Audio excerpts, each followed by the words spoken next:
egy újabb magyar csúcstartó fogadta el a meghívásomat, és a múltkor Kéribia és a hosszú távfutás után ismét egy kicsit testhez állóbb a történet, hiszen egy olyan valakit látok itt magam mellett, akivel azért nagyon sokszor, még annó hajdanán a szobámat is megosztottam. Vaszi Tünde az, akit most kérdezgetni fogok, a távolugrás 686 cm-es magyar csúcstartója van itt mellettem. Szeretettel üdvözlöm a nézőket. Köszönöm, hogy eljöttél, Tündi. Nagyon és szívesen. hát könnyű dolgom volt, meg nehéz is, mikor veled kapcsolatban elkezdtem készülni, hogy hiszen azért tényleg elég komoly múltunk van.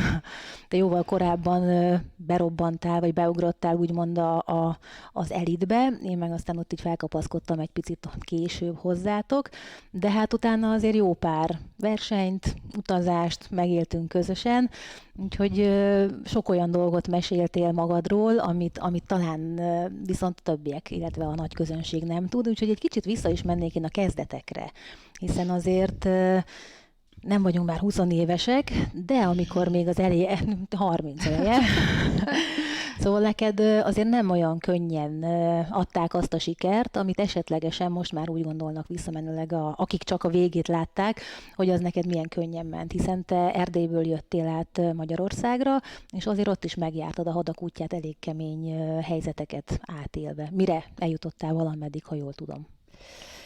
Hát igazából a kezdetek az nem volt annyira nehéz. Voltak benne kihívások már picikortól, vagyis hát igazából 11 éves voltam, amikor rám talált egy Moldovából érkező, Bakóból érkező fiatal edzőnő, aki Nagykárolyba ment férjhez. Egy nagyon-nagyon energikus,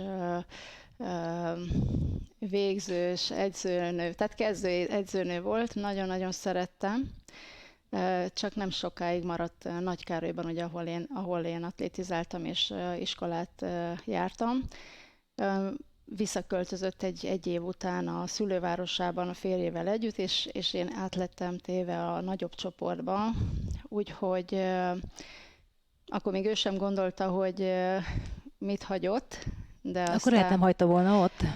Nem is hagyta ott, mert amikor egy évre ráérkezett vissza a látogatóba, ugye az anyósához, akkor én már 5.40-et ugrottam Kolozsváron 13 évesen fedett pályán, és hát azon ő ledöbbent, ugye, mert amikor elment, akkor még csak próbálgattuk ugye a szárnyainkat, akkor még voltunk 60 a csoportban, a város összes gyerek össze volt gyűjtve, az ötödikesek, és mindenféle ügyességi gyakorlatokat csináltunk, ugye, mint ilyenkor szokás, hogy kiugrik nagyobbat helyből, gátazás, mindenféle reakció, mérés, és stb.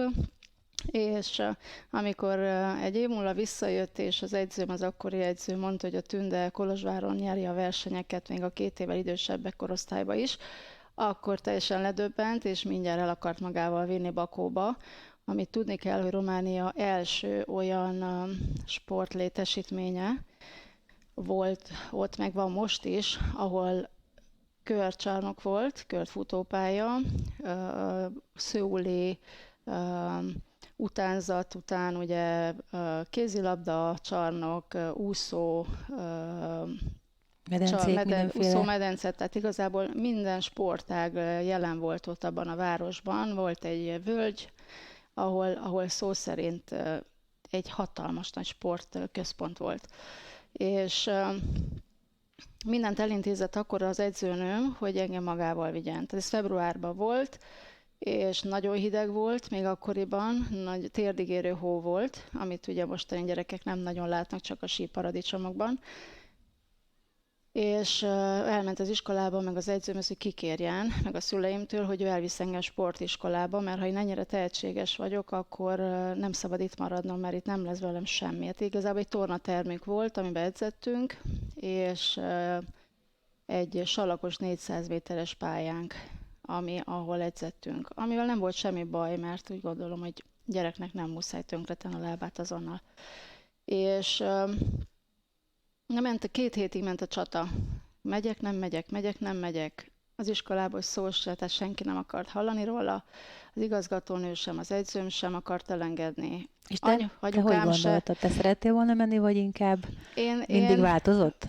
Én hajlottam rá, hogy elmenjek sportiskolában, de még kicsi voltam. Azért 13 évesen még, hogy is mondjam, egy gyerek a szülei nélkül egy 600 kilométerrel arrébb városba, ahol igazából csak románul beszéltek, tehát nem voltak barátaim ott, azzal nincsen semmi baj, csak ugye mindent magam mögött hagyva, még nem annyira tudtam ezt az egészet felfogni. De apukám volt az, aki mindig mondta, hogy menjek, próbáljam meg, mert egy esélyem van. Jó, felfogtam én ugye, mert azért elég értelmes voltam már abban a korban is, most is mondjuk. Az már onnan csak jobb lett a helyzet.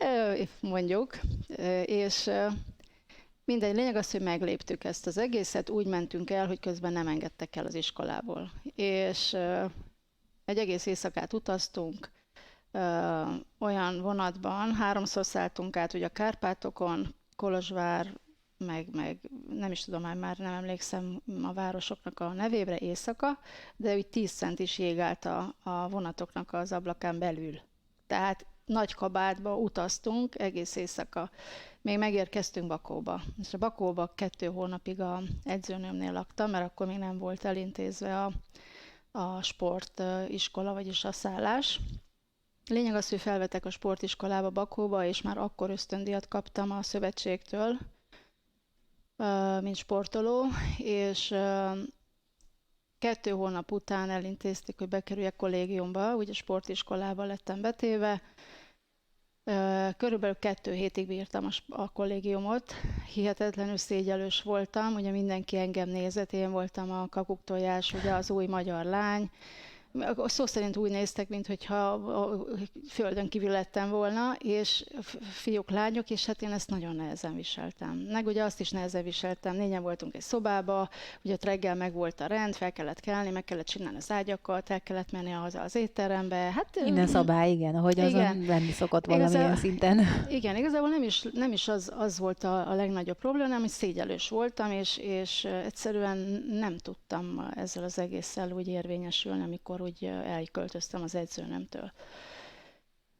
És mondtam az apukámnak, délelőtt iskolába jártam, nem, edzettem, és délután jártam iskolába. 36 lány voltunk az iskolába.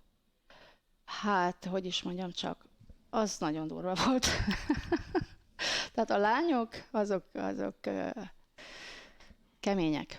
Na, szóval hát sokszor keményebbek, mint a fiúk, ez nem kérdés. Tehát ők is egyszerűen úgy néztek, ugye az idomaimon, meg minden, hogy furcsa volt nekik, mert hiába volt sportiskola, nem mindenki volt úgymond sportoló, sőt, ugye én azért már akkor, vagy akkor én már országos bajnokságot nyertél? Nem, ez utána következett egy hónapra rá, igen, de akkor én már úgy mentem oda, hogy 5:45-tel rendelkeztem, és megérkeztem, lényeg az, hogy 6 hét alatt teljes mértékben én 2,5 lépéssel futottam a levegőbe, úgy ugrottam az 5:45-öt.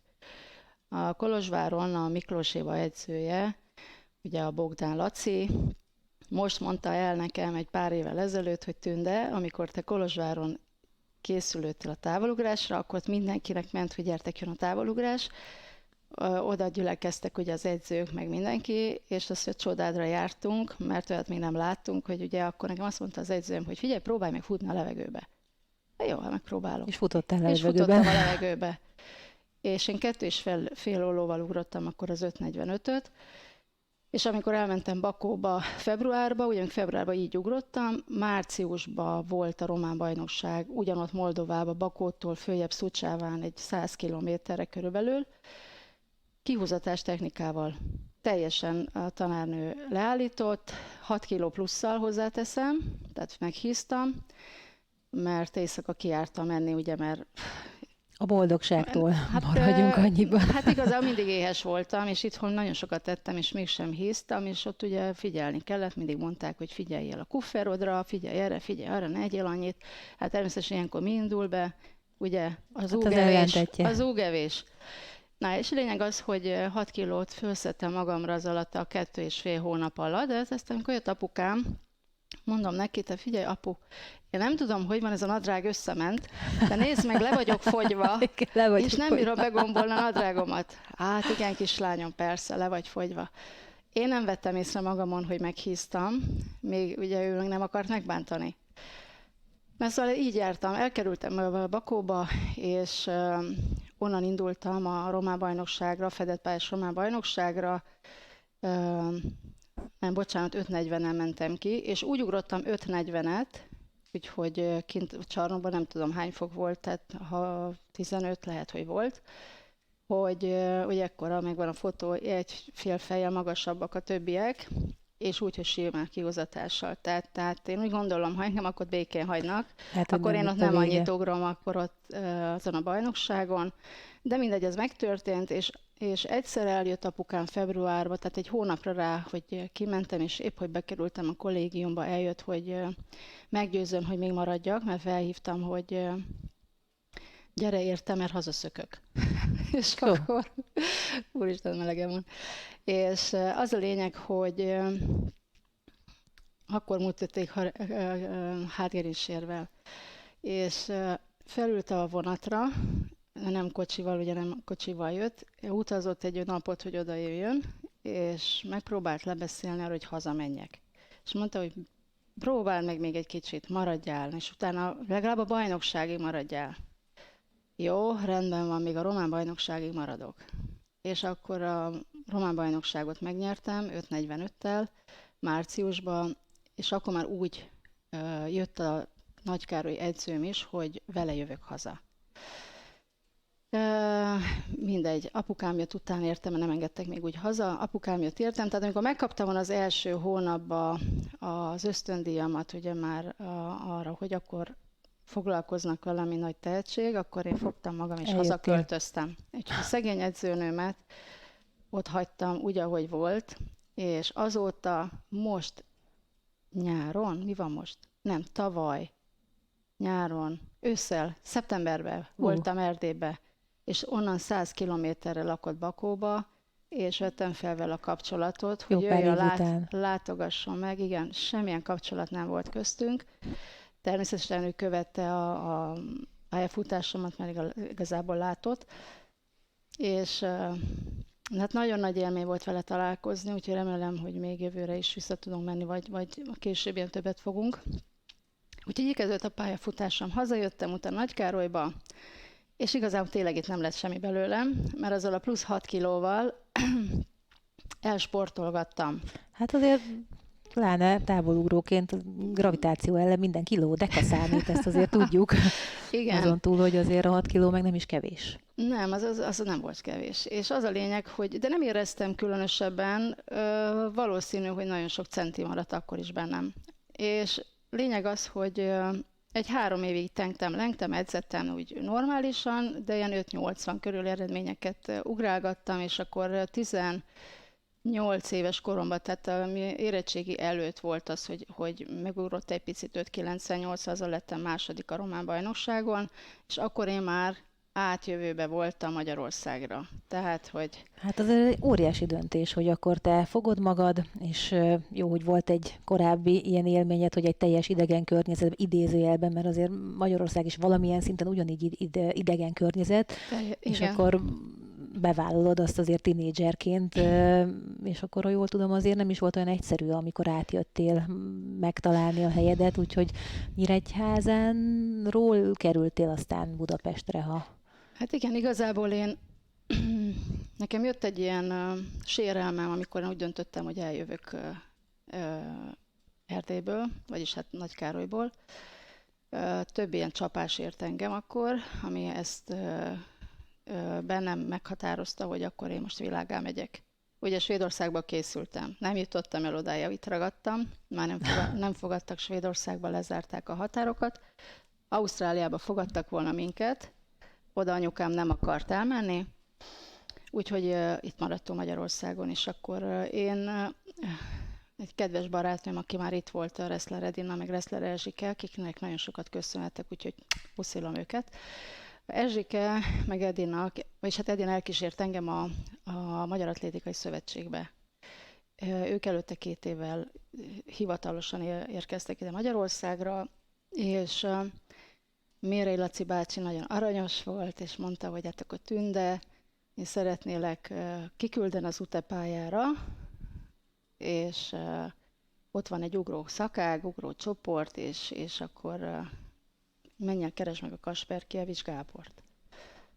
Jó, kimentem a Kasperkievics Gáborhoz, akkor éppen teltház volt Gábornál, azt mondta, hogy minden magyar bajnok nála van, úgyhogy ő nem tud engem fogadni, javasolná Vidéket. Hát így néztem rá, mondtam, te tudod, jól van. És akkor ennyi.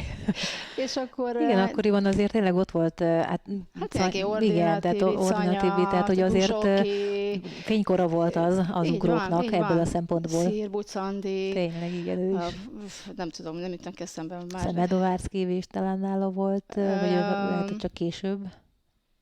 Nem Ő biztos. előtte volt már, ő nem volt akkor ott, amikor én jöttem. Igen, voltak nála akkor, és az a lényeg, hogy milyen érdekes a sors, ugye, mert én 17 éves voltam, hogy akkor még Nagykárolyban voltam, volt egy versenyünk Munkácson. Meghívtak minket, és ugye Ukrajnába. Elmentünk távolugró versenyre, és oda jöttek a nyíregyházi versenyzők is. És én a Szenci Erikával, a Bakosi Béla feleségével ugrottam együtt távolt. Ő még ugrott vele Képzeld távolra. el. Ó, Igen. de durva. És még akkor ilyen kis fürtös, kis derékig érő, rengeteg hajam volt, befonva, meg minden, és hát akkor sem voltam annyira vékonyka, ugye? Nem voltam kövér sosem, hozzáteszem, csak olyan kis pubertás, tehát nem voltam tiszta a izom csak, és hát nagyon élvezte, hogy ott pattogok. Ugye ott is valami 6 méter valamennyivel nyertem, 0 valamennyi, vagy 5,90 akármennyi, nem tudom. Tehát egy 10 centivel verte meg azt hiszem az Erát, ő volt a második. És a verseny után oda jött hozzám, hogy gratulálok, és hogy milyen ügyes vagy, és hogy kis tűzről pattant menyecske, és elkezdett faggatni, és mondom neki, hogy hát figyelj, arra képzeld el, én most fogok visszamenni Magyarországra, mert az én szüleim ott vannak, de én visszajöttem érettségizni, ez is érdekes történet, mindenki ment el Romániába, én visszafele mentem. Eljöttem és visszamentem. Hát még volt egy évem az iskolában, amikor 15 évesen eljöttem, és akkor hamar rájöttem egy 2-3 hónap alatt a bicskei menekült táborba, hogy itt én nem tudok leérettségizni. És akkor a szülőktől elkérezkedtem, és visszamentem Nagykárolyba. Ők meg itt maradtak. Úgyhogy leérettségiztem, és mondta az Era, hogy mi nagyon-nagyon szívesen fogadnánk, ha jönnél hozzánk, mert akkor a nyíregyházi csapat, hányban volt ez, 89-ben, 90-ben volt a legerősebb csapat Magyarországon, ők mentek az Európa kupára, és nem volt távolugrójuk. És mondta Era, hogy biztos, hogy Nyíregyházan nagyon szívesen fogadnának egy távolugrót, mert nincs. És hogy menjek oda. De mivel így ugye a Kasperkievics Gábor mondta, hogy nála most nincsen hely, akkor felhívtam a Bakosi Bélát, és mondtam, hogy meg a Szenci Erikát, hogy itt vagyok, jönnék és akkor mehetek-e? És hát tártkarokkal vártak Nyíregyházán, úgyhogy úgy kezdtem, mint vasutas, egy évet, és aztán onnan megnyertem a magyar bajnokságot, a fedett pálya szabadtérét, és aztán az sors fintora felkerültem Kasperkievics Gáborhoz, már a Bélának. Akkor változások léptek be az életében, mint edző. Úgyhogy így kerültem Budapestre, és onnan kezdődött nekem a 3 éves kiképzésem. Ott eljártam iskolába, mint reprofényképész, tehát nyomdaipari fényképész, Photoshopon dolgoztam. Amikor befejeztem az iskolát, akkor még dolgoztam nem is tudom, nem sokat, egy olyan 3-4 hónapot. És akkor ott ültem a számítógép előtt, és pötyögtem, és retusáltam a szépségkirálynőket, meg minden, is mondtam, hogy hogyha nekem ezt kell csinálnom egész életemben, akkor én szerintem én megbolondulok. Tehát nekem itt egy helybe kell ülnöm egy számítógép előtt, én nem is tudom elképzelni, de tényleg nem tudtam. A nyomdai része nagyon jó volt, mert ugye reprofényképészet tanultunk, előhívás sötét kamrába, tehát megtanultunk mindent, ami ezzel jár, de egy helyben ülni az nekem nem megy. és akkor mondtam az akkori cégvezetőnek vagy igazgatónak, hogy nagyon köszönöm a lehetőséget, de nem, nekem most Ez nekem most sportolnom kell. És akkor jött az, hogy váltás volt a Kasper Kievics Gábortól a Bakai Józsefnek. Visszamentél a következő igen, vasutas, vagy igen. Hát ott történtek bizonyos dolgok, és akkor én abba is hagytam a sportot pár hónapra, és viszont megint azt mondom, hogy a sors keze, amikor egy másik nyomdát kerestem Kőbányán, hogy akkor én most egy új munkát keresek, és elkezdek tanulni, akkor megállt egy busz Kőbányán, és fölszállok rá, és a Cingler Zsolt ott áll. Szia, Tünde! Na, szia, Zsolt, te mit keresel itt? Hát te mit keresel itt? Hát én mondom, pont most kerestem egy új munkahelyet magamnak, abba hagyom a sportot, kész. Ne hülyéskedj, Tünde, menjél, légy szíves, keresd meg a Bakai Józsefet, mert a magyar bajnokságon, ugye az Debrecenben volt, 6:46-tal nyertem. Nem, bocsánat, második lettem, mert a Rita ugrott 6:51-et, és ott nekem volt 4 belépett ugrásom, és mondta Józsi a többieknek, akik ott néztek, hogy neki én vagyok a bajnok, számára én vagyok a bajnok, és hogy ő nagyon-nagyon nagyon szeretne veled foglalkozni, a Ritának is jó lenne, hogyha lenne nem egy ellenfele, hanem egy edzőpartnere.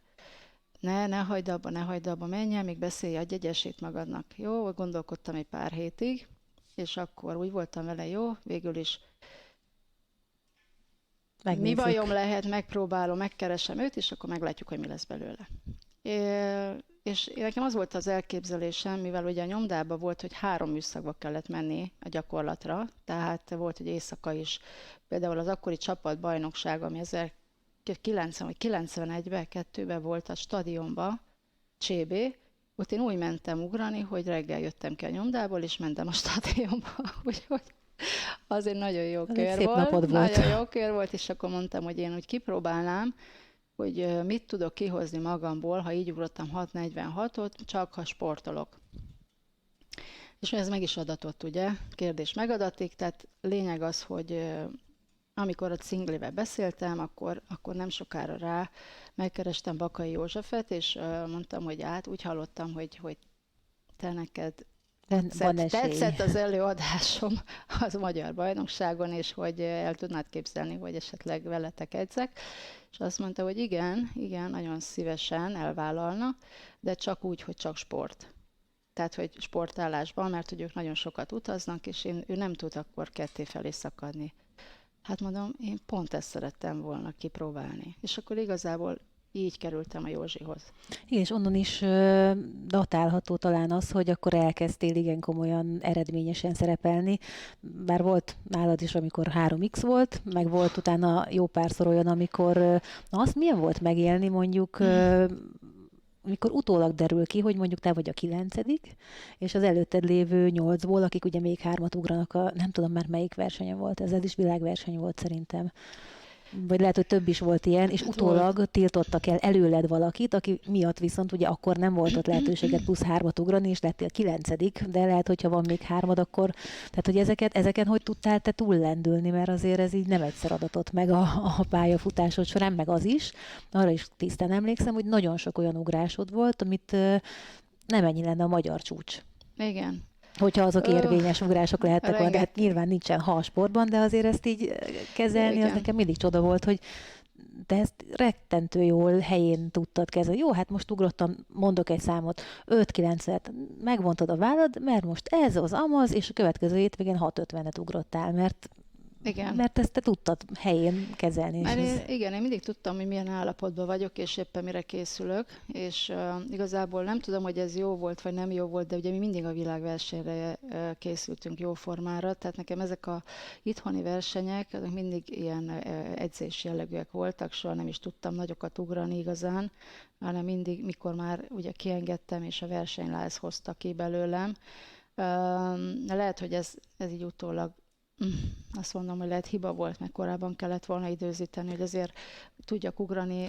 Hát meg utána nagyon sokszor volt, hogy már lement a világverseny, és utána egy hónappal ugrottál bődületes nagyokat. Tehát, hogy arra még emlékszem, hogy olasz versenyen talán Rieti, meg Roveretto, tehát hogy ott voltak ilyen. Döbbenetes, óriás ugrásaid. Igen, tehát igazából nekem volt egy időszak, amikor ha álmomba fölkeltettél, én ugrottam 670-et. Tehát mikor már úgy beérett az egész munka, a Józseffel egy olyan 3 évre, amikor már ugye az a nagy mennyiségű edzés, amit elvégeztünk ott, amit ugye általában mindig fáradtan ugrottam, és sajnos nagyon sokat hibáztam, mert fáradtan technikázni nem igazán tudtam belengedni magamat az ugrásokba, és kialakult egy ilyen kitámasztó ugrásom is az elején, amiből nagyon sok centi maradt bennem. De lényeg az, hogy amikor már kipihentem magam, amikor az edzés mennyiség ugye 1 hónap alatt vagy beépült, az idegrendszerem is fel tudta fogni, és ahogy éreztem, hogy szárnyalok, ez mindig akkor jött ki, amikor volt egy világverseny, és még utána maradt bennem. Tehát valahogy én mindig úgy tudtam ezeket a dolgokat, én azt mondom, hogy nagyon-nagyon sok maradt bennem, és hát ezt tudja az edzőm is, minden edzőm tudja. Én minden évben leültem, és átgondoltam, hogy miben hibáztam, hol ment el az eredmény. Tehát mondjuk azt, hogy mindig csalódottan jöttem le a pályáról, tehát nekem nem volt olyan versenyem, de egyetlen egyszer az országos csúcs, de csak annyi pillanatig, hogy 686, mert amikor hazaértem, és leesett, hogy 2 centire csúsztam le a dobogóról, és hogy ott voltak olyan ugrásaim, így 684, hogy nem tudtam kihasználni, nagy szelet beleforogtam, hogy egyik lábam 20 centire a másiktól, tehát hogy csak be kellett volna fejezni, hogy 7 méter fölötti legyen, de nagyon sok ilyen volt, és amikor hazajöttem, és így leültem, és oké, országos csúcs. Na de már megint bennem maradt a 7 méter. Tehát, hogy rengeteg ilyen volt, vagy a Müncheni Európa-bajnokság, ahol volt egy 6-90 fölötti ugrás, amire Kasperki még mindig finoman fogalmazta, úgy versenyeztél, mint egy, nem is tudom mi, nem mondom ki. Ugye ő ott volt, mint szurkoló, és ugye azt is simán meg lehetett volna nyerni, de is legalább másodiknak muszáj lett volna lenni. De ott egy ilyen kis, nem is tudom, egy ilyen kis szúrás hegy volt, amit elvettek tőlem. Az egy szuper ugrás volt. Tehát nagyon sokszor volt az, hogy ott voltak az ugrások, vagy 30 centire deszka elől ugrottam 670-et, vagy éppen, hogy ezért valamiért elvették, tehát valamiért mindig elment. Most már tudom miért, nem fogok belemenni, ez egy másik téma. Lényeg az, hogy volt olyan például, hogy Atlantából hazajöttem, az első olimpiám, amire most válaszoljak, és lettem ott 9. és akkor Ninovát ugye eltiltották, mire hazaértem. És így lettem 8. Tényleg, most, hogy mondod, én is felejtettem. Legalább de volt még egy ilyen. De én úgy emlékszem, hogy volt még később is, volt de ilyen nagy verseny Sydney, volt az is. Sydney is az volt? Sydney volt. Az olimpiákkal így jártál. 8. lettem, és rá 2 évre tiltották el ugye Marian Jones-t, és lettem 7. Igen, de az mégis más, mert akkor ott tudtál legalább 6-ot ugrani, de az elsőnél ott meg pont nem azért nem, mert az igen. lett el, akit később meg eltiltott. Tehát, hogy az azért úgy, és arra emlékszem, hogy te baromi tudatos voltál a világ életedben. Tehát tudtad, hogy nem volt mindegy, milyen cipőben ugrasz, tehát volt egy, amikor még ott varrogattuk át a márkákat, mert ugye szponzorok voltak, nem lehetett másban, de te mondtad, hogy de nem, te csak ebben ugrasz, mert az nem jó. Tehát, hogy ilyen kőkeményen harcoltál a jogaidért, ezért én mindig csodáltalak egyébként, és nekem ez mindig ilyen fájó volt, hogy én miért nem vagyok ilyen, de hogy ez vajon kialakult benned, mire oda jutottál, hogy neked ezt meg kell igenis szerezned magadnak, mert hogy annyi minden volt addigra már a hátad mögött, mert nem gondolom, hogy kislányként, aki elkerült, és utána még szégyellősködött ott 12-3 évesen ott, akkor tehát, hogy ahhoz képest azért messzire jutottál. Hát tudod, régen azért még szerintem, mikor te is gyerek voltál, akkor nem volt nagyon sok idő nincs köztünk, úgyhogy igen. Nem volt azért ekkora dömping a cipőkbe, tehát akkor kaptál egy szöges cipőt, amiben mindent csináltál, és akkor voltak a salakpályák, ami annyira tehát nem ütött vissza, mint egy rekordtán, vagy egy mondópálya, és akkor nem lehetett azért érezni azt, hogy egy cipő hogy van felépítve. És bár én nem annyira foglalkoztam vele, de aztán mégis, amikor Bagyula István lett ugye az edzőm, akkor ő neki aztán teljesen, mert neki is a rudugrásban voltak olyan élményei, ahol azt mondta, hogy megérezte a cipőváltást, hogy mennyire tudja ugye átvinni a saját testsúlyát ugye a függőleges ponton. Az a lényeg, vagyis a tömegét. És az a lényeg, hogy én az első nagy ugrásomat Mizuno cipőbe ugrottam, nem tudom, hogy ki lehet mondani.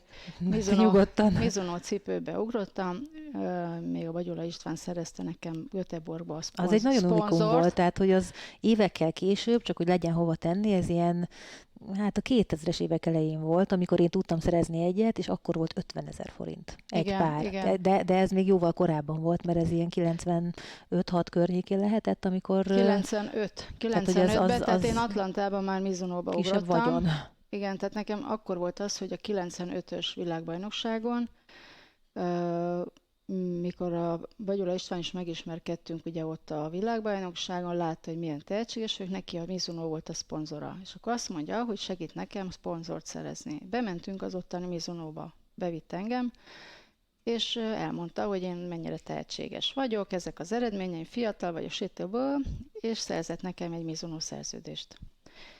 És meg volt beszélve, hogy mikorra küldik ugye az első adag Mizuno felszerelést, és nagyon nagy izgatott, az 96 tavaszán jött volna az első szerelés. Nem is tavaszán, bocsánat, mert Milánóban voltunk Európa kupán 96 júniusában, és májusban küldték az első szereléset, 2 hatalmas nagy táskaruhát, ami nem érkezett meg. Valahogy a határon a ügy eltűnt. Tehát küldték az e-mailt, hogy úton van, megérkezett, a vámon eltűnt. Mentünk, és nem jött meg a szerelés. Ez csodálatos. Írtunk, igen, ellopták. Írtunk a Japánba ugye a cégnek, Pisti írt, hogy hát sajnos nem érkezett meg, valahol eltűnt. Jó, semmi baj, rendben van, küldünk még egy adagot. Hova küldjük, hogy nem Magyarországra küldjük?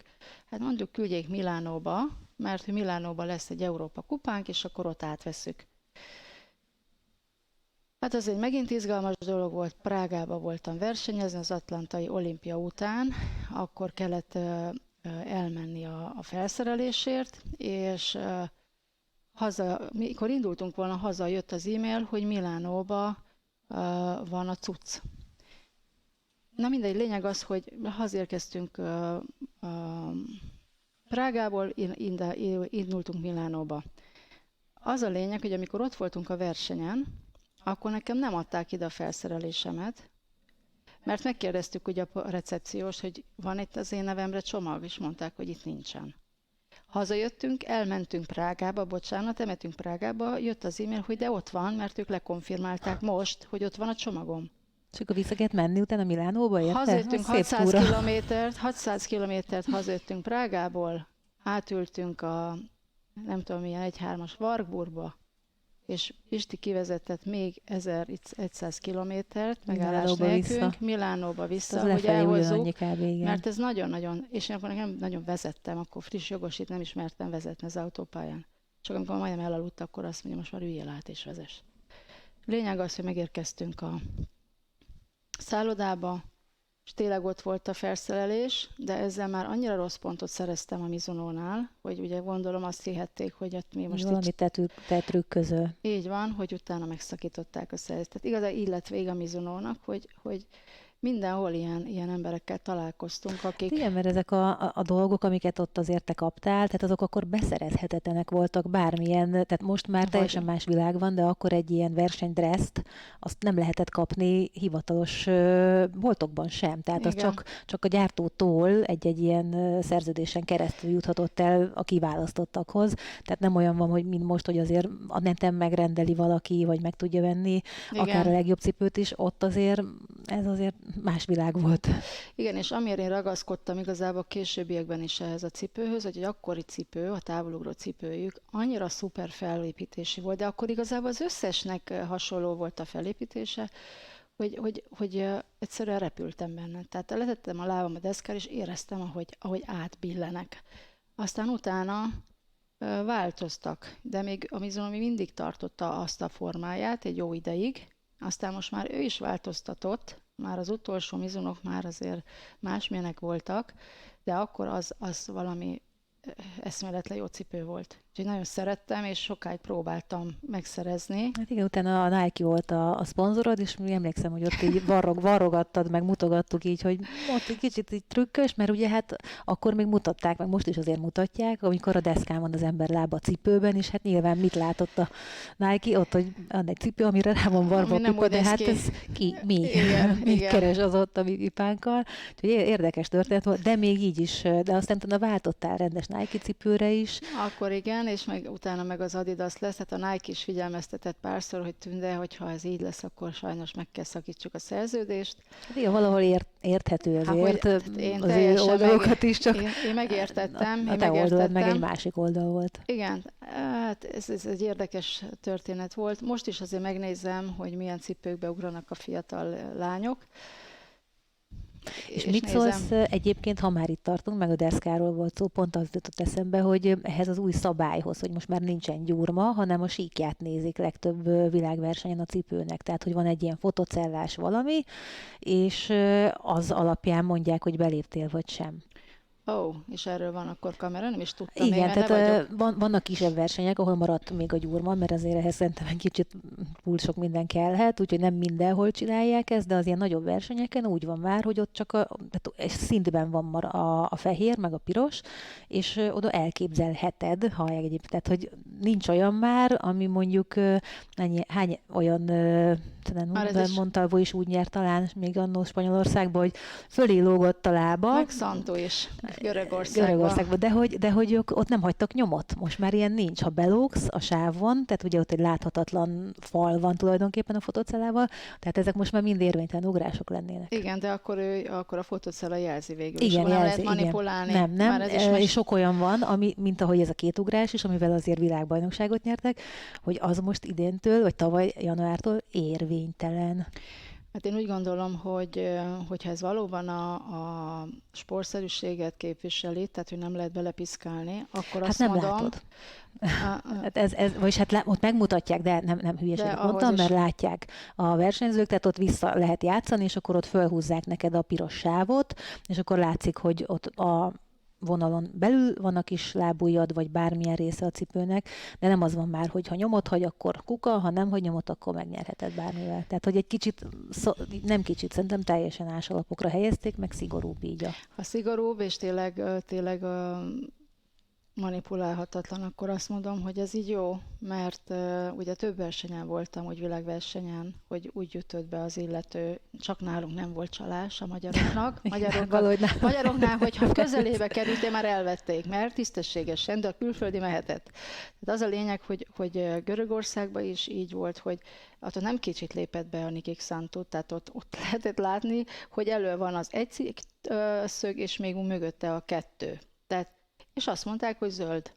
És óvtak, azt mondták, ez rendben van. 6-9-es ugrás, és bejutott. Nem tudtál mit csinálni. Tehát hogy több helyen éltem már azt meg, hogy simán a belépett ugrás az ottaninak megadták.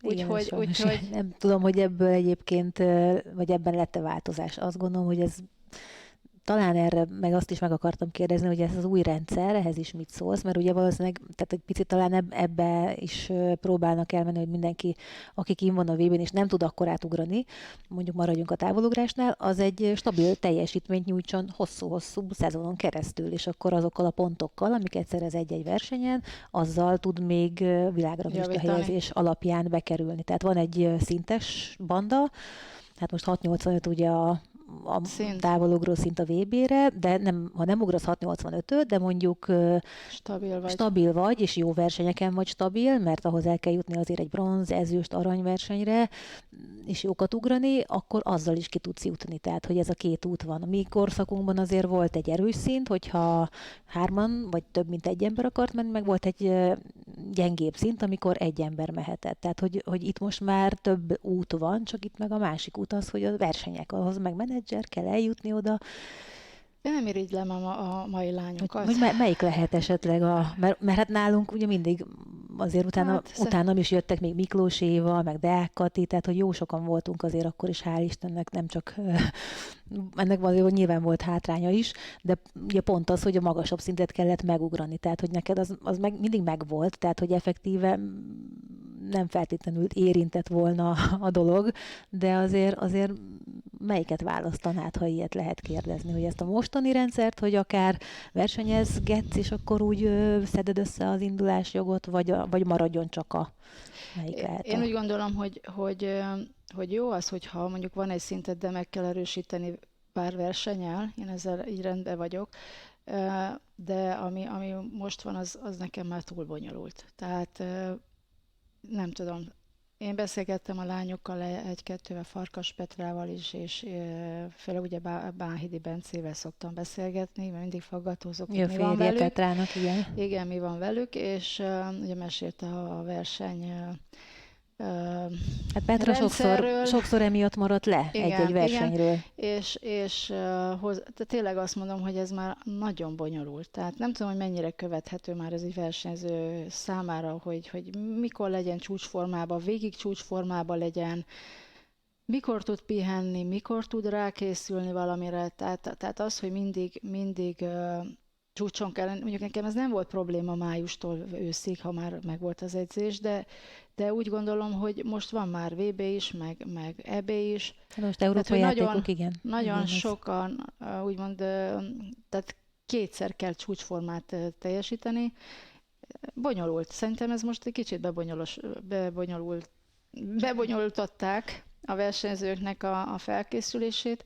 Már a végén, amikor én is abba hagytam, már akkor is egy kicsit kezdett olyan nagyon nyomasztó lenni, mert ott igazából az ellenőrzés volt az, ami már akkor nagyon szigorú volt, és mondtam, hogy ezt már nem. Tehát ezt már nem bírom.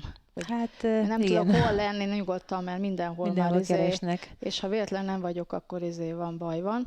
Úgyhogy ezt már végén mondtam, hogy ez most már azért, tehát valami olyat kellene kitalálni, ami hagyja a versenyzőket szabadjára őket, nyilván kell ellenőrizni, de az már, hogy éjszaka, ha véletlenül elutazol, vagy kórházba kerülsz. Hogy úgy alakul, akkor ne azért tiltsanak el, mert nem vagy otthon. Igen, tehát hogy hát ez már nagyon... csak rosszabb lett. Igen, tehát hogy ez nagyon-nagyon nyomasztó, és én nem hiszem, hogy ezzel bármit is el lehet érni, mert nem tudom, tehát valami okos dolgot kellene, amit egy kicsit könnyíti a versenyzőknek a felkészülését, nem nehezíti.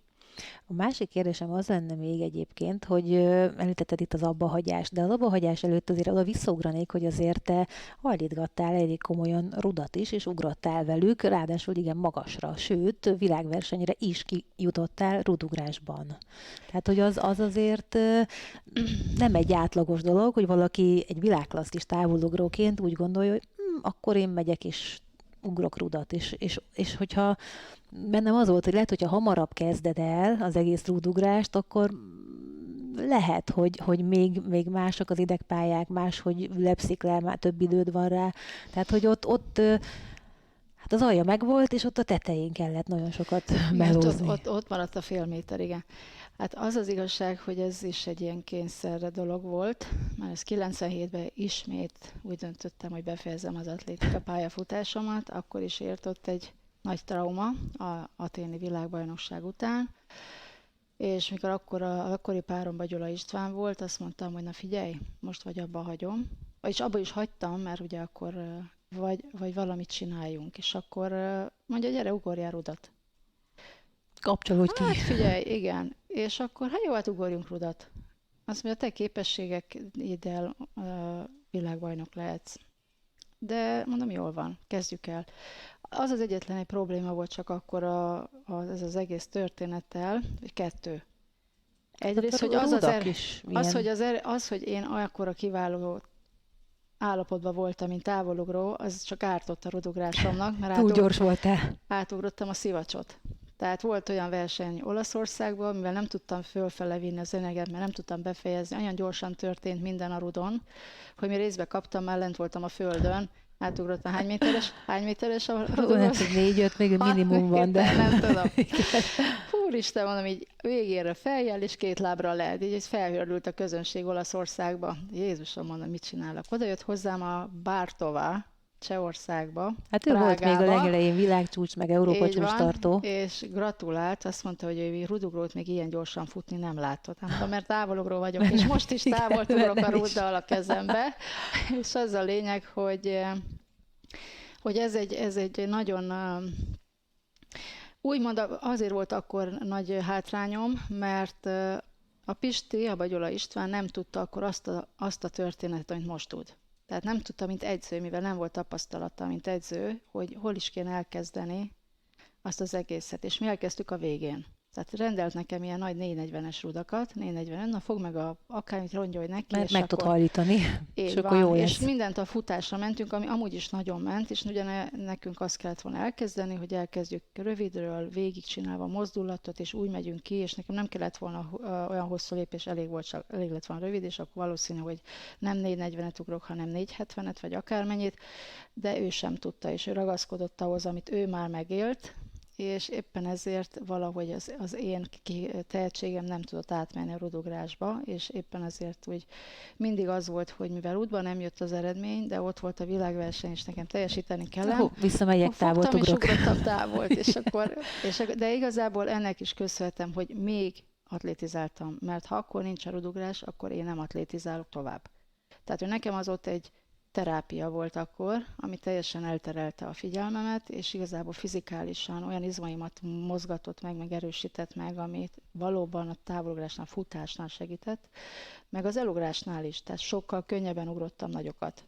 Tehát teljesen más dolgokat csináltunk, és teljesen máshogy közelítettük meg a távolugrást. Úgyhogy egy nagyon nagy tanulás volt az is, nekem is, meg ugye a Bagyulának is. Hát rengeteget tapasztaltunk, maradjunk ennyibe. Nekem az mindig bennem volt, hogy most máshogy nem tudom mondani, nagyon jó szemed volt. Nekem az feltűnt, hogy tehát én azt gondolom, hogy ez is valamilyen szinten adottság, hogy valaki látja, hogy egy mozgásnak mi a lényege, mi az, ami sallang, ami nem kell bele, és neked ez úgy valahogy megadatott. Nem gondolkodtam, mert ugye eljött aztán, amikor úgy döntöttél, hogy na akkor szögre akasztod a cipődet, az arra is kérdeznék, hogy az hogy volt, mi volt végül, ami a pontot letette az egész végére is, hogy hány év is tartott, vagy hány évet töltöttél ott, és hogy utána ugye most nem maradtál az atlétikában. Hát én mondom, nekem mindig ilyen nagyon komoly traumák és tanulások jöttek így időszakonként, amit meg kellett vívnom, de én gondolom, hogy minden embernek a maga szintjén ezeket meg kell vívni. Nekem mindig ilyen nagyobb csapások jöttek, mindig ilyen nem hétköznapi dolgokkal találkoztam, amit meg kellett oldanom. De még azt szokták mondani, hogy a Jóisten csak annyi terhet rak rád, amit elbírsz. Na, rám rakott rendesen, és volt néha, hogy azt hittem, hogy beleroppanok, de azért csak felálltam. Tehát az a lényeg, hogy a 2008-as Peking olimpiára már nem jutottam ki. Akkora már nagyon elfáradtam, hozzáteszem. Azért is valószínű, mert sok minden maradt bennem, azért is, mert mindig küzdeni kellett, azért is, mert minden eredménye tényleg mindenhol meg kellett szóval sok minden volt. Lényeg az, hogy még Pekinget bevállaltam, hogy esetleg akkor elmegyek, ott már szerettem volna tényleg nagyon jól ugrani, jobb eredményt elérni. Ott más okok miatt 2017-ben igen nagy csapás ért lelkileg, és az így elindított egy lavinát, ami egyszerűen odáig vezetett, hogy a fél oldalamat nem éreztem, behúzott a derekam, és nem tudtam kijutni az olimpiára, olyan érzés volt, tehát szó szerint nem volt erő az ugrólábamba, bocsánat, a bal női oldalamat. Lényeg az, hogy olyanokat csináltam, hogy le volt zsibbadva a jobb felem gerinctől, és a lábamban semmi energia nem volt, úgyhogy úgy kezdtem a veszprémi bajnokságot, hogy 5 méter 80. Tehát egyszer nem tudtam elugrani, leraktam a lábam a deszka, olyan volt, mintha egy ilyen darab lett volna, ami kilógott belőlem, és így ütött egy nagyot. És mondtam, muszáj elkezdenem valahol, mert szintet kéne ugranom. és az orvosok mondták, hogy Tüne, ne csináld, mert lebénulhatsz. De engem nem érdekel, mondom, vagy meggyógyulok, vagy lesz, ami lesz, nekem muszáj elmennem, hát szintet kell teljesítenem. Olimpia jön, igen. És elmentünk Veszprémbe, és emlékszem, hogy valami 12 lépésről kezdtem, mert Tatáról jöttünk, még egyszer nem bírtam ugrani. Lesz, ami lesz, mondom, Pisti, elkezdem valahol. És 5-80-at ugrottam, de úgy, hogy elugrottam, és így a kettő lábam a levegőbe mert lógott, ugye, beakadt a másikba, és akkor így leestem. És így nézett mindenki a közönség, nem tudta, hogy mi van. Mi történik, nem ezt szoktuk nem meg. tudom elmondani, hogy most mi a bajom, valahogy aj lesz. És akkor felfejlődtem 6:41-ig a bajnokságra, több nem jött ki, egyszerűen nem volt erő benne, úgyhogy így lemaradtam az olimpiára, és akkor azt mondtam, hogy jó, akkor most befejeztük. És nekem annyira sok volt már az x év, hogy egyszerűen nem jött ki, mindig valamiért elment a történet, hogy azt mondtam, hogy most akkor én megyek messzire az atlétika pályától. Igen, tehát akkor nyilván, ha úgy döntök, hogy edzősködök, akkor lett volna pár év, hogy felépítsek valamit, de akkor nekem olyan nagyon nagy pofonok jöttek az életben, amit más területen, mondjuk azt, hogy lelki területen vagy szellemi területen föl kellett dolgoznom, és túl kellett lendülnöm. És igazából ezt csináltam. Tehát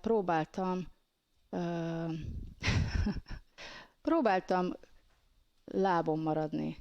Tehát jött egy ilyen -10-es emelet, így zuhanásba, és az körülbelül nem tudom hány évig tartott, mire én ott nullára jutottam. Talán azt mondom, hogy nem rég voltam az, amikor azt mondtam, na most vagyok nullán.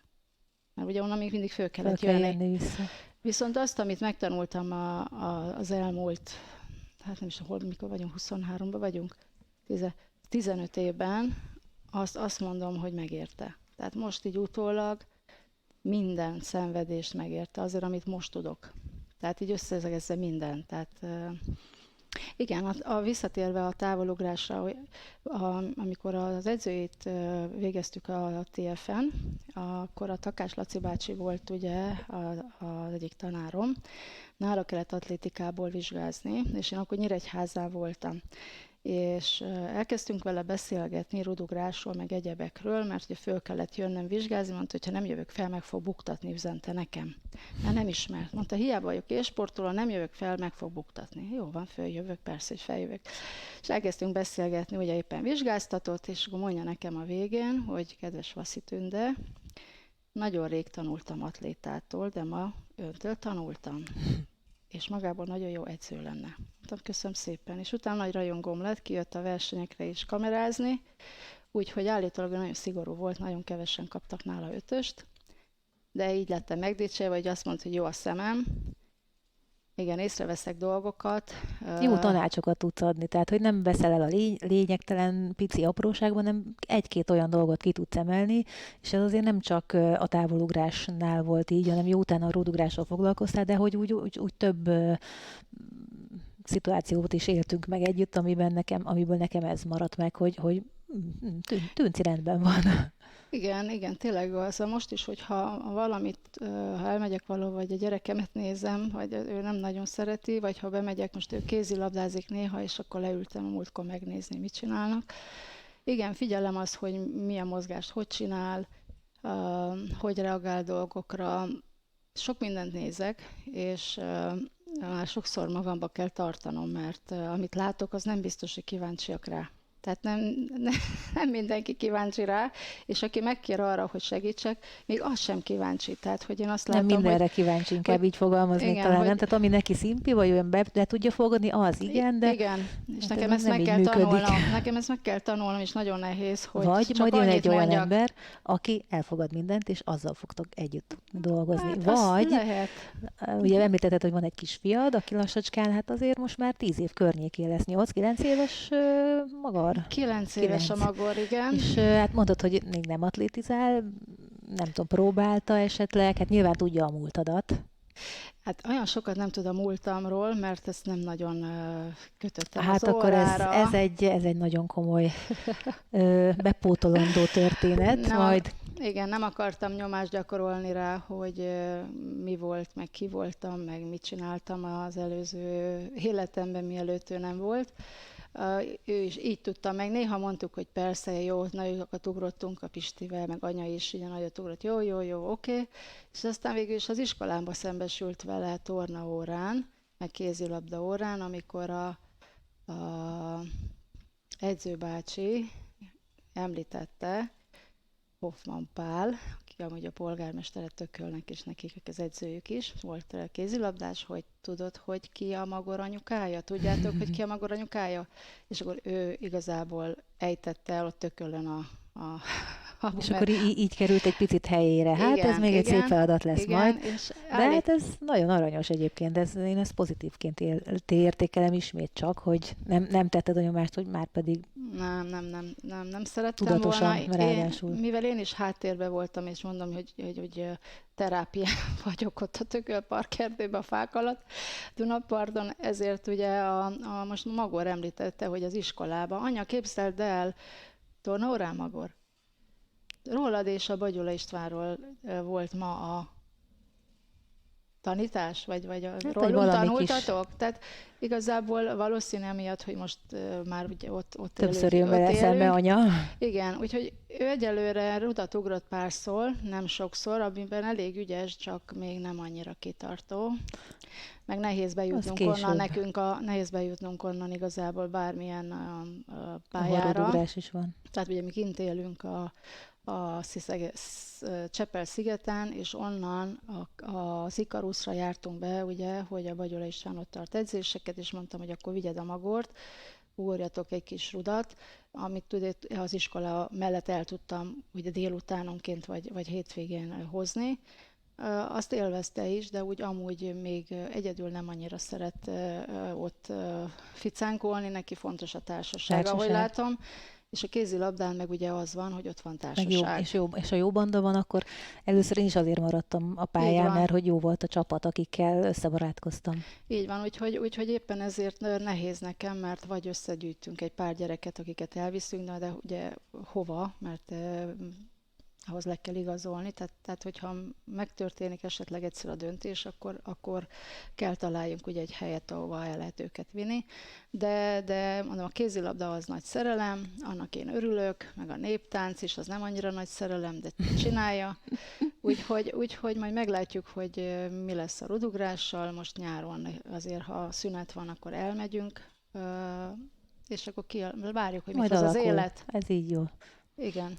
Még azt akartam, vagy arról is akartam beszélni, mert szerintem nem csak nekem nyílt titok azért, hanem a korosztályunkban azért többen tudták, hogy te mindig kerested az ilyen alternatív utakat, és ezt így mindenre értem, az újdonságot, ezt így te fogalmaztad tök jól meg, hogy az ami egy picit más, egy picit különleges, vagy egy picit akár még különc is.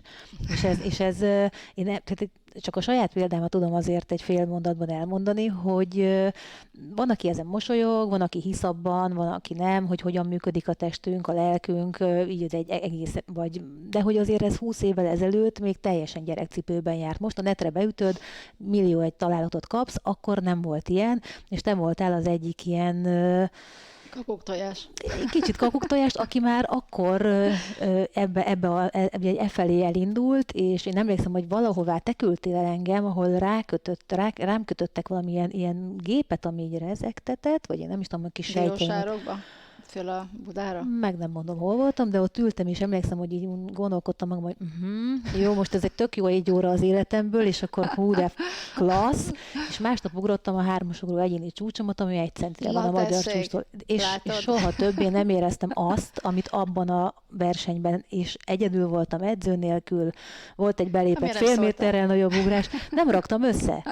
Tehát egy eltelt 1-2 év, mire kerestem, hogy de hogy az annyira más volt, hogy soha előtte-utána azt az érzést nem találtam meg. Ráadásul tök egyedül voltam, tehát még azt se tudta az edzőm, hogy mert ezt így csináltad, hogy te teljesen egyedül, de hogy, és a te eredményeid is azért ezekkel úgy idézőjelben meglettek támogatva, tehát ilyen kvantum dolgokban mélyültél el, meg aztán azóta is végül is a mostani életedben is. Most is itt van.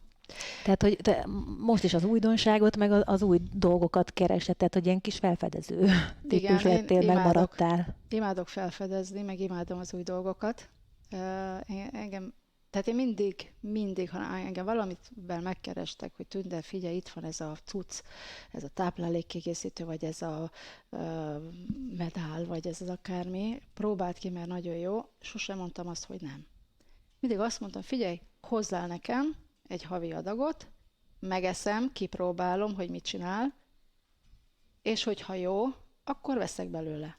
De azt én sosem mondtam, hogy ne Hagyjuk. hozzál, ne hozzál. Tehát én ilyen szempontból ilyen ember vagyok, de valahogy mindig éreztem azt, hogy ez kell nekem, és én nagyon, hál' Istennek, ugye még amikor a Picó Karcsi is élt, ő volt az első olyan orvos, aki nyitott az alternatív és a táplálkozás felé, és mert nekem ezzel egy nagyon-nagyon pozitív élményem van, én ezért is nyitottam. Tehát nekem az első élményem a táplálkozással az volt, amikor én az UT-ban voltam, és nagyon-nagyon ki voltam merülve.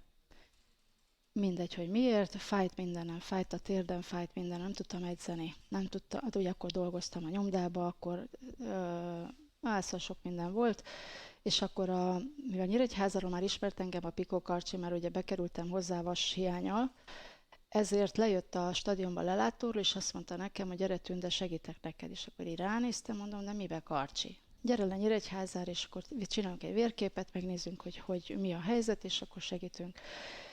És hát akkor volt az, hogy az első olyan táplálék kiegészítő, ami Kaliforniai Fitness volt akkor, Hát összerakta 95 nekem. környékén indult ez Igen, az egész történet igen. legalább, Ez vagy még lehet, 94-ben vagy még volt, korábban. mert Aha. attól ugrottam 9 vagy 646-ot. Tehát 94-ben márciusában lementem a Karcsihoz, mert nagyon romagyul éreztem már magam. Tehát ilyen 5-80-akért szenvedtem, és fájtak a térdeim, csípő, minden. És azt mondja, figyelj, de Tünde, itt van ez a C-vitamin, aminósav, multivitamin, mit tudom én, mik voltak, ezt edzés előtt, ezt edzés után, tehát mivel nem ettem jól, mert ugye Budapesten egyedül éltem, és akkor ugye mindig fogyókúráznom kellett, de nem bírtam, ugye, és hazafelé 8 gombóc fagyit megettem, minden utca sarkon megálltam, leszálltam a 14-es villamosról, fú, nagyon éhes vagyok, de az fagyi nem lehet. Megettem a fagyit, még mikor sétáltam az úteszállóra, még bekattintottam a presszóba, ahol a nagy finom képviselőfánkok az ablakban Egy kis voltak. pánki. Jó lesz az még a fagyi mögé Veszek vagy kísérőnek. hármat, négyet veszek, nem veszek, vagy csak egyet ma. Mire hazértem, mindent Elfogyott. felfaltam. Jó, mégis ezt, mégis azt, mert fogyókúrázom. Ugye? Nyilván, Mert megint, vigyázzunk az alakunkra és a vonalakra, meg a kilókra. nem, Ez megint is a ugye nyomás. ez a nyomás, hogy fogyni kell. És az embernek az ada bekattan, és azonnal az ellenkezőt csinálja. Na jól van, lényeg az, hogy hát ezzel nagyon felborítottam a saját testemet, és akkor amikor lementem a sportorvosunkhoz, és összerakta az első táplálkozást, és én ezt elkezdtem enni, rá egy hónapra már ugrottam 6-10 akármennyit, és aztán lementem a vidékbajnokság, és ugrottam 6:46-ot, 6:43-at. És akkor a edzőm hazajött Párizsból, emlékszem, mert nem volt itthon, én így mentem versenyezni, és elkezdtek neki gratulálni, és mondták, Nem hogy de értető, hogy gratulálunk a miért. Vasszihoz. Miért? Mit csinált a Vasszi? Hát elment versenyezni a Vasszi, és mit csinált? Ugrott a vidékbajnokságon csúcsot, 6:43-at. És ez azért egy olyan eredmény, amire felkapják a Vaszi. fejüket az emberek. Szép. Tehát akkor tapasztaltam először, hogy az emberben a táplálkozás rendben van, akkor tud teljesíteni. Akkor sok minden És rendben van. onnantól kezdve igazából tényleg elkezdtem nyitni felé, elkezdtem kutatni, ha bejött valami új táplálék, akkor azt kipróbáltam, és aztán utána 96-ban jött az első pszichológus, ugye Bura Márta, imádtam, pont vele utaztam a repülőn, és akkor mondja, hogy gyere, Tünde el hozzá, mert ő volt ugye válogatott pszichológusa, megtanítatok autogén tréningre. Szuper, mondom, Márti, nem tudtam mi az, de elmentem. Honvédban volt ráadásul, úgyhogy akkor elkezdtem ott gyakorolni, ugye ráfókuszálni mentálisan. Aztán jött az összes többi, aztán jött a kvantumenergia, a kvantummedál, akkor azba mélyedtem bele, hogy mi is az, hogy energia, gondolatok, víz, sorolhatnám, mi kell a testnek, és akkor így folyamatosan tanulok, mert imádom. Ez az, ami engem érdekel. Ha ezt nyilván tudtam volna, amikor sportoltam, akkor csak érzetek voltak valami felé, de nem tudtam, hogy mi. Hát sok minden, ha az ember mai fejjel visszamehetne abba a testbe, hű, szerintem sokan ezt elmondhatják magukról, de Igen, szóval fontos a sportolónak az, hogy ne csak az edzés legyen. Tehát az nem elegendő. Tehát az, hogy megcsináld az edzést, mindenki meg tudja csinálni. Mindenkinek le tudják írni a papírra, hogy mit kell csinálni. A hogyan és a körülötte lévő egyebek azok, amik az eredményben számítani fognak. Illetve az, hogy te saját magadban mennyire bízol, mennyire tudja az edző átadni neked, hogy te valóban meg tudod csinálni, és le tudod magadba vetíteni. Amikor eljutottál ide, akkor valóban egy stabil versenyző vagy, és akkor nem kell ennek mindenféle himi-humig, mert akkor kihozod magadból azt az erőt, amivel tulajdonképpen rendelkezel, csak nem tudsz róla. Hát rendelkeztem én is annak, csak még nem tudtam használni. inkább úgy mondanám, hogy olyan tudatosan nem Igen. tudtad, mint ahogy most tudnád már abban a szituációban, mert nekem az mindig tényleg, tehát a magabiztosság, az te voltál. Tehát ahogy mondom, tényleg 5-8-at ugrottál, te tudtad, hogy nem érdekel, mert én egy 650-es formában vagyok. Igen. És nem érdekel, hogy most mindenki legyint rám, és egy hét múlva Igen. annyi is lett a történet. Tehát, hogy tényleg elképesztő lelki erőről, meg fókuszáltságról, mert te mindig hoztad magad nagyon-nagyon kevés kivétele, még a legelején talán, Igen, hármat beléptem. igen, de hogy egyébként tényleg, ahogy te is mondod, mindig akkor a fő versenyen volt a csúcsformád, akkor ugrottad az legjobbadat, maximum még utána, de hogy az a szezonban akkor ott majdnem mindig season's best volt, amikor akár EB, VB vagy olimpia volt, úgyhogy azért egy elképesztő karrier. Így is. Igen. Mi lett volna, ha? Mi lett volna, ha kellett volna többet ugrom? Nem kellett, úgy látom, valamire még másra tartogatom az erőmet, még nem tudom mire, úgy már próbálgatom gondolkodni, hogy most nekem ezt miért kellett magamba tartani, talán esetleg át kell adnom majd valakiknek, vagy nem tudom, vagy azért, mert mindig kellett kutakodnom, mert hogy akkor olyan könnyen jön, akkor nem kutakodok utána.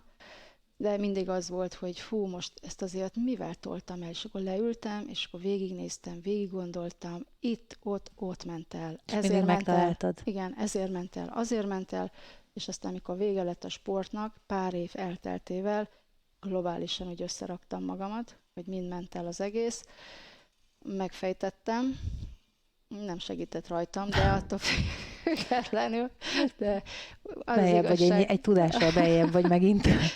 Nagyon sok tudással vagyok, úgyhogy az a baj, magamba kell tartani a tudásomat. És hát ugyanezt a vonalat valahol folytattad, mert most is olyan sport, mert azért sport, amiben valamilyen szinten benne vagy e felé mentél el, az e-sport, ami aztán így az életedben most egy kicsit megint elkezd helyet csinálni hát az magának. Igen, az e-sport az most egy nagyon érdekes történet, mert bár én ugye nem vagyok e-sportos nagyon, de a közeli baráti körömben ugye most elindítottak egy Gameland stúdiót, ahol e-sportolnak, és ugye elvileg jövőre már olimpiai játékok között is fog szerepelni, úgyhogy most ez egy irány ebben valamilyen szinten részt venni.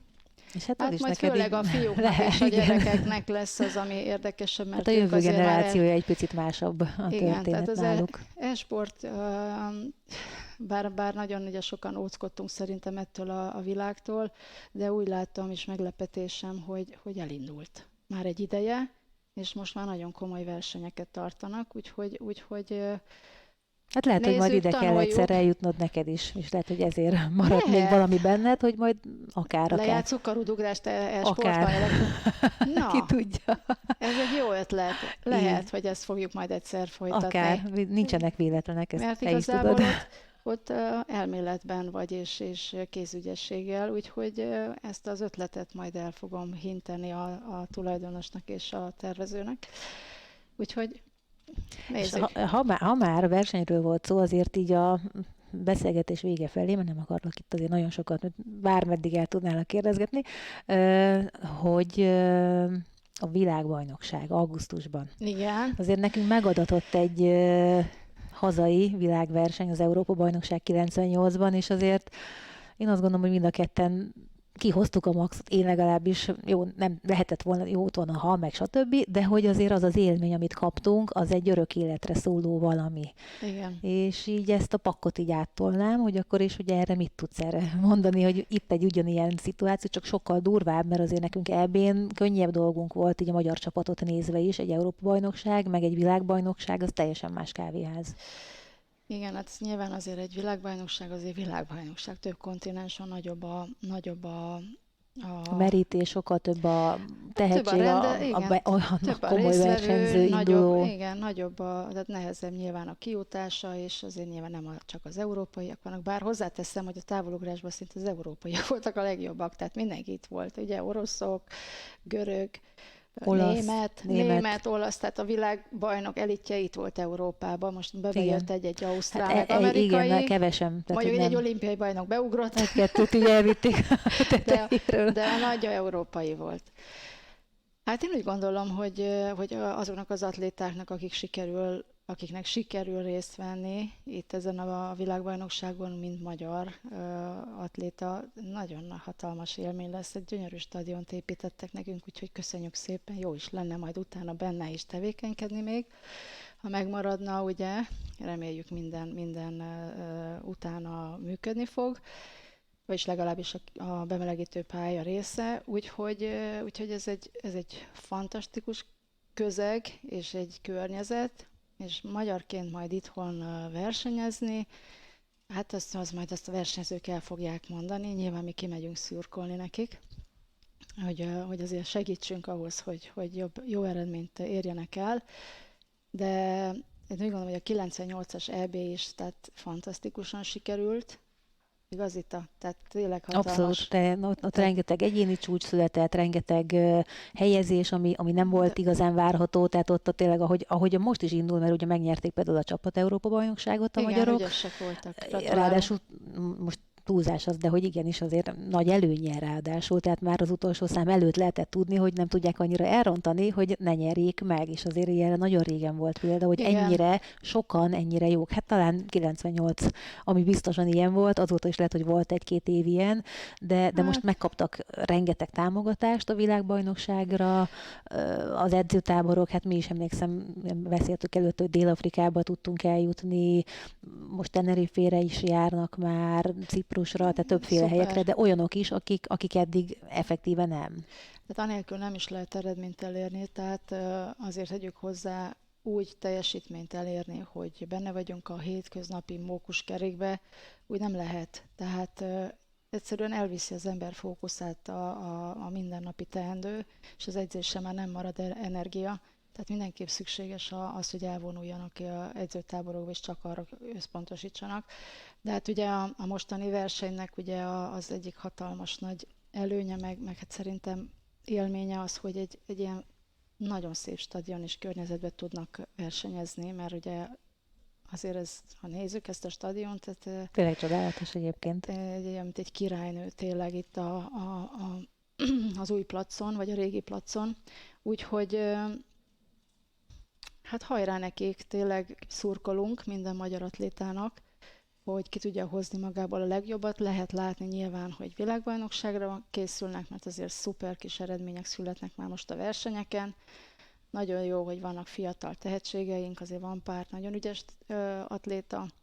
Én nem vagyok annyira benne, ugye, mert nekem a mindennap ugye az iskola, meg a gyerek, Hát az el tudja vinni a fókuszt, ennyi meg szólva is máshová, igen. igen, meg ugye nekünk most igazából egy tévécsatornánk van a gyereknél, már amúgy nincsen. Úgyhogy ugye nekünk amióta ilyen megtisztulás volt, ugye leégett a házunk pár éve Covid alatt. Hát ez egy új momentum még nekem is, nem túl jó hangzik. Mondjuk azt, hogy megtisztulás, tehát Az tetőterünket, azt biztos. lebontottuk, úgyhogy nagypénteken, Ráadásul, hogy mi kössük valamihez. április 10-én ugye reggel 8 órakor füstölt a ház, és éppen a boltba tartottam, amikor a tűzoltók rohantak hozzám, éppen kérdeztem, hogy vajon hova rohannak ilyen kora reggel. És te voltál Azt nem az, gondoltam, akihez. hogy hozzánk Az rohannak. igen. Úgyhogy azóta a felső szintet lebontottuk, még ami volt, megcsináltuk, még úgy áll a ház, hogy szépen fel lett újítva, amit tudtunk, de fel akkora lett. Úgyhogy a lényeg az, hogy Ott nekünk sok minden elfüstöl, de hogy ezt miért kezdtem el mondani? A Ezt tévécsatorna, hogy Jaj, nincsen hogy csak egy. nincsen, igen, azóta csak wifi nézünk okos tévén ugye dolgokat, ami érdekel minket, és a gyerek szobában van egyedül, ami láthatnám ugye, mint régen, hogy be volt kapcsolva, Igen, és és akkor van ilyen háttérként is sokszor igen, ment. valószínűleg ez most tudatosan sincsen, tehát csak azt nézzük, ami mondjuk azt, hogy épít. Még a gyerek azért bepróbálkozik sok Hát mindennel. azért gyerek, hogy bepróbálkozom minél több Ez a mindennel. másik kihívás, Az a a- másik kihívás, Igen, az a úgyhogy következő kör, ott egy más idő, vagy nem is tudom, univerzum az egy másik. Nekem sokszor az érzésem, hogy az Ita, aki távolt ugrott, az ott úgy, ott a pont, és akkor a anyukazita így van. ott egy ilyen akkora kínai fal van a kettő között, hogy el nem lehet mondani, átugrani, meg pláne. Tehát, hogy így, Nem. Tehát nálunk az is, más. én éppen azt nézem, hogy néha berakom az ugrásomat meg, Hogy ez és én mondom, voltam, ez egy más ember volt, teljesen és más. azt már mondtam a páromnak is, hogy figyelj, nem tudnék már sportolni, mert azt az állapotot, amit akkor én ugye tartottam, azt csak a sport, és azt a fókuszt, és minden rezzületem ugye az volt, azt már nem lehet. Nyilván a család mellett nem tudom mások, hogy csinálják, Hát de mindenki megoldja. nehéz. Ha ott lennél, te is megoldanád a saját élet történetedben, ha éppen ezt dobná a gép, akkor azt oldanád meg. Lehetséges, hogy De akkor mivel ott... akkor az adódott meg, úgy, Igen, ahogy meg elfáradtál, most meg egy teljesen más történetet tudsz teljesen megélni, szintén 100%-osan. igen.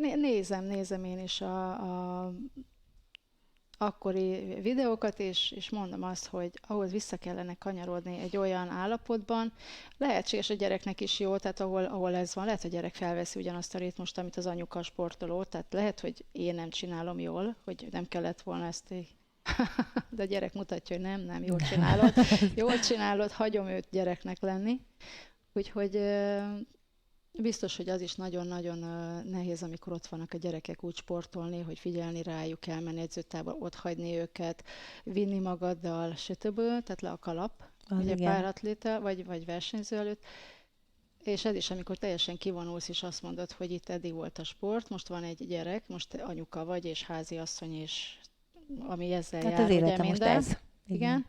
És akkor most én szerintem nálunk az a szakasz van, amikor már a magor az a kor, mikor azt mondom, hogy most már esetleg el tudnám képzelni, Elkezdődhet megint nyitni a hogy világ felé. igen, hogy valami olyasmit csináljak, ami már megint én vagyok. Ez is hány én év? voltam. Most akkor 9 éves. 9, igen. Pár évet még akkor várok. Igen. Azt mondja, nem. Hát valószínű őt valami nagyon kemény kézbe kell adni, ahol tényleg valaki meg tudja nevelni, mert rám nem hallgat. Hát ez így szokott lenni. Ez megint egy normális dolog. Nekem legalábbis mindig ezt mondják, hogy ja, ha csak rád nem hallgat, az a normális. Mindenki másra hidd, de jobban. Igen, a barátnőim, hogyha ezt látják, biztos nevetnek rajtam, mert annak idején nagyon okos és bölcs dolgokat tudtam mondani. Hát de ez így van, nem? Solti Kriszta barátnőmnek, meg hogy A gyerekneveléssel. mikor a gyerek hisztis volt, és egyszer nem tudtunk tőle beszélgetni, és te figyelj, én már ezt a gyereket már nem is tudom, mit csinálnék vele, de mondom, hogy ha nekem lesz egyszer gyerekem, akkor fölemelem az ujjamat, és tudni fogja, hol a helye. Magor. Úgyhogy, és akkor múltkor is megkérdezték tőlem, na mi van anyuka, hol az ujjad? Tudod, így nevettem, mondom. Visszamartak. Hát igen. Mire jók a barátok? Igen. Tehát amikor az emberből tényleg kijön a feltétel szeretet, hogy úgy szereti, ahogy van. De. Hát az a jó, addig jó. Melyik napra mész ki, vagy bérlettel mész ki, vagy mit terveztél megnézni a VB-n? Hát az a szerencsés helyzet állt elő, hogy én is egy vagyok a VIP tagoknak Helyes. Én ezekkel egyébként egyetértek. Tehát, hogy aki valamilyen szinten letett valamit az atlétika oltárára Magyarországon, én azt gondolom, hogy az bőven megérdemli. Olyan sok mindent nem kaptatok. Azt kell, hogy mondjam. Az egy nehéz van, hogy nem tudom, a gyereket hogy fogjuk kivinni, ugye ahhoz jegyet kell, meg ugye a páromnak kell melleni, úgyhogy majd így integetünk, hogyha úgy van egymásnak, de én kaptam vagy hát, ha VIP valamit jegyek. meg lehet majd azt oldani, vagy átbeszélitek, Hát hogy... elég szigorú, ugye mivel nem tudom, külső cég ugye szervezi, már megkaptam a EIF, nem EIF, bocsánat, World Athletics-től, hogy regisztrálnom kell ugye a világbajnokságra, úgyhogy nem tudom, hogy lesz. Én ott leszek, nem tudom még, hogy végig, ugye úgy terveztem, hogy végig délutánonként azért szeretnék ott lenni. Meglátjuk, hogy a srácok hogy tudnak majd kijönni jeggyel, vagy Hát, ha ez az utolsó löket kell majd Magornak is, hogy azt mondja, hogy már pedig én kipróbálom akár a rudat, vagy a táv, vagy bármit, amihez kedve van. Nem. Nem, Magornak ez nem löket. Magornak Ez fék. Magor most egyetlen egy dolog érdekli, Duplantis. Csak a Duplantis érdekli. Ha Duplantis van, akkor ő oda megy. Hát a Ennyi. családnak én a férfi rúdugrás elejtezőjére vettem jegyet, ott fognak ülni a 5. sorba is, így, tehát hogy pont oda. Remélem nem esik ki, vagy hát ugrik egyet legalább. De igen, és így gondolkodtam, hogy akkor mit akarok, hogy majd a gyerek otthon csináljon. Nem pont ez, de talán inkább, ha valamerre induljon, akkor lehet, hogy ez egy jó út. Igen, tehát úgy gondolom, hogy ő most, Duplantis, ő most egy nagyon-nagyon nagy példát és Hát egy meg nagy olyan motiváció. motivációt hozott a világnak, a gyerekeknek is, hogy ugye sose gondoltuk volna, hogy a bubka csúcsát egyszer csak jön Igen, valaki, és egy ilyen ilyen idézőjelben, lazán, igen, egy olyan hétköznapi figura, aki akár lehet ő is. ilyen Nem, lazán. miért is ne? Ki tudja, hogy mi lesz ő belőle, nem tudom. Először juhásznak készült, úgyhogy mondtam a gyereknek, hogy figyelj, legalább akkor matematikából 5-ös kéne legyen, hogy meg tudsz számolni a juhokat, de így, hogy mondom, egy-egy ilyen buktató is van matekból, így, hogy fogod megszámolni a juhokat. Hát nem akkor tudjuk, arra gyúrni kell még. Nem tudjuk, hogy mi lesz még ő belőle. Egyelőre Hát rá is próbálgatunk sok mindent, ami ott a környéken van. Jól van, Tünci, hát nagyon szépen köszönöm, hogy jöttél, meg a kérdéseket is, úgyhogy én ezennel akkor azt mondom, hogy találkozunk majd kinn a világbajnokságon, és remélem, hogy minél többen jöttök majd ki a világbajnokságra.